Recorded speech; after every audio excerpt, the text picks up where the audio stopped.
Right now, we are in the midst of a supernatural war. This is a war between light and darkness. It's a war between good and evil. It's a war between Christ and Antichrist.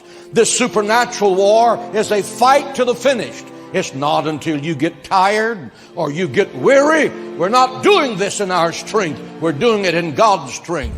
St. Paul gives this battle cry: put on the whole armor of God. That is a command. It is not a request. It is for your benefit. You be strong in the Lord and in the strength of his might. He says you put on the full armor of God so that you may be able to stand firm against the schemes of the devil. He says, for our struggle it is not against flesh and blood, but it is against the rulers, against the powers, against the world forces of this darkness, against the spiritual forces of wickedness in heavenly places.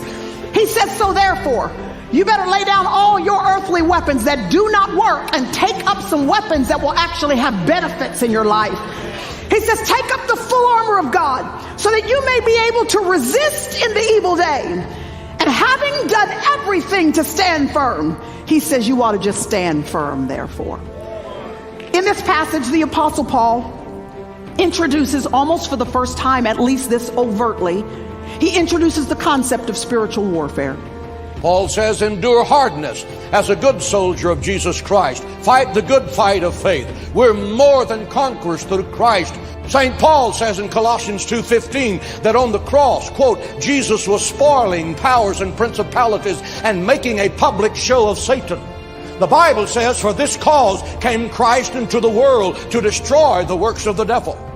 The message is that Christ went to the cross to defeat Satan.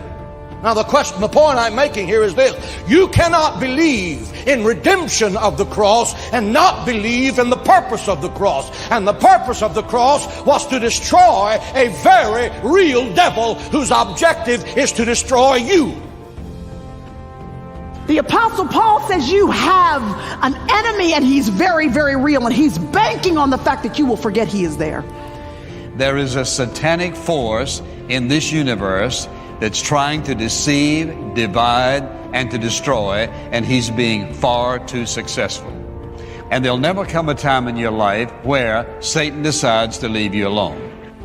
But the fact is, the same Bible that tells you there is a real God tells you there's a very real devil with demonic forces, highly organized, totally ruthless, committed to destroying you.